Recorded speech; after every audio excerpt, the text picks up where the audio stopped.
Here's why Daario Naharis abandoned Daenerys before she sailed to Westeros. Welcome to the channel. Subscribe if you love House of the Dragon, Game of Thrones, and deep dives into Westerosi lore. Let's begin. The sudden goodbye.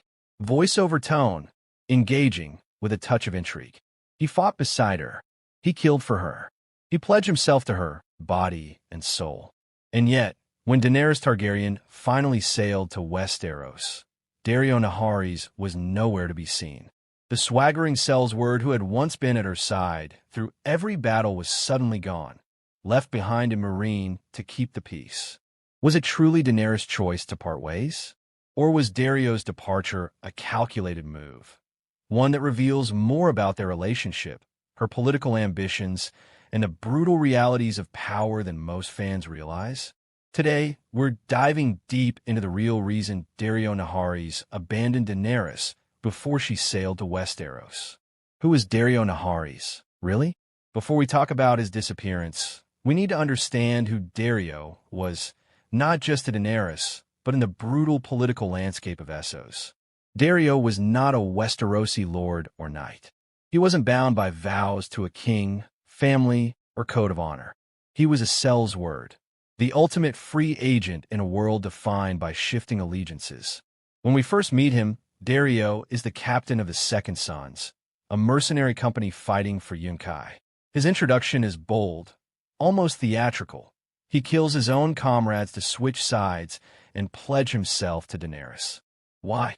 Because he found her captivating, not just physically, but as a leader. She wasn't just another employer. She was a cause he could get behind, or so it seemed. From that moment on, Dario becomes one of her most loyal lieutenants. He's charming, cocky, and fearless, the kind of man who takes risks others shy away from. But we have to remember, he is also a man of impulse. He changes sides when it benefits him. He acts without consulting others, and his loyalty, while passionate, is not rooted in the long-term strategies of statecraft. The relationship with Daenerys. Dario and Daenerys' relationship is a mixture of romance, alliance, and mutual fascination. Unlike Jorah Mormont, whose love for Daenerys is unspoken and restrained, Dario is open about his attraction. He flirts shamelessly, offers her counsel, and proves himself in battle time and again. Daenerys, who has been surrounded for so long by advisors and subjects who treat her with reverence, finds in Dario someone who speaks to her as an equal, sometimes even as a challenger. Their chemistry is undeniable, and eventually it becomes physical. But here's the critical point. Dario's role in her life was never purely about politics. He was her enforcer, her lover, her confidant in Meereen, but he was not part of the larger Targaryen restoration plan in Westeros. And that, as we'll see, is key to understanding why he stayed behind. The political reality of Westeros. When Daenerys finally gained the ships, alliances, and momentum to invade Westeros, everything changed. She was no longer just a breaker of chains in Essos. She was a contender for the Iron Throne. This meant stepping onto a political stage far more rigid, traditional, and suspicious than the free cities. In Westeros, alliances are forged through marriages, bloodlines, and the careful balancing of noble houses. Every move is scrutinized. A foreign lover, especially one without noble blood, would be a liability, particularly if he had a reputation as a ruthless sellsword. The lords and ladies of Westeros would see Dario as an outsider at best and a dangerous influence at worst. Tyrion Lannister, now serving as her hand, understood this perfectly. His counsel was clear. She needed to appear available for a politically advantageous marriage. That meant Dario couldn't be by her side.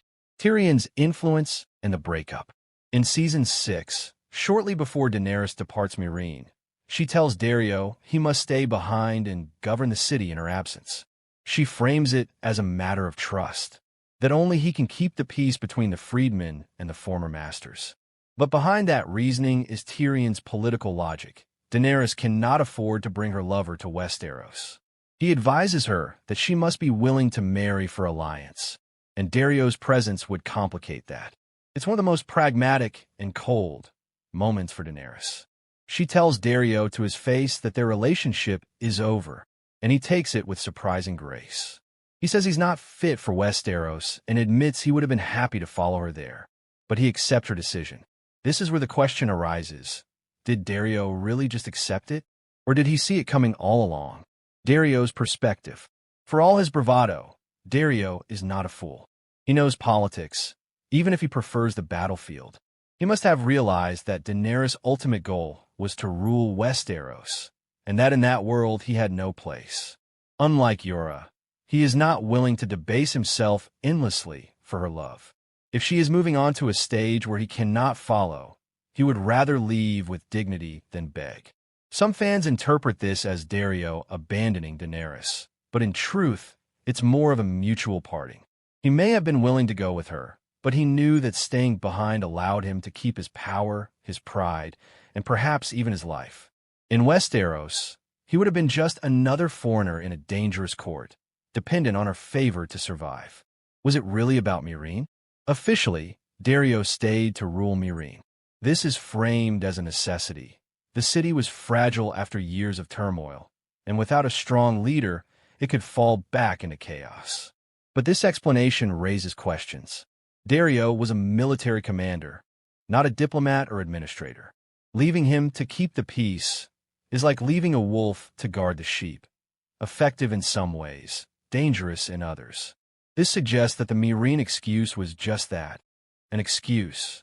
A way to give Dario a respectable reason to stay behind, while Daenerys reshaped her image for the Westerosi political game. In many ways, Dario's departure is symbolic of Daenerys' transformation. Up until this point, much of her rule had been based on idealism, personal loyalty, and a belief that she could have both love and power. Leaving Dario behind was one of her first major sacrifices for the Iron Throne, a recognition that sentiment must be set aside for strategy. Tyrion makes this clear when he tells her that ruling requires choosing between what you want and what is necessary. Dario was what she wanted. Letting him go was what was necessary. This moment foreshadows Daenerys' later decisions in Westeros, where political expedience often trumps personal feeling. It also reflects a recurring theme in Game of Thrones. Love and the pursuit of power rarely coexist peacefully. Jon Snow will later face the same dilemma with her, though with far more tragic consequences. By leaving Dario behind, Daenerys signaled that her eyes were firmly fixed on the Iron Throne, and that nothing, not even love, would distract her from it. What happened to Dario after? The show never returns to Dario after Season 6. We can assume he continued to rule Meereen in her name, keeping order with his usual combination of charm and brutality. In a way, this is a fitting end for him. A man who thrives in the freer, less formal politics of Essos, far from the suffocating intrigue of Westeros.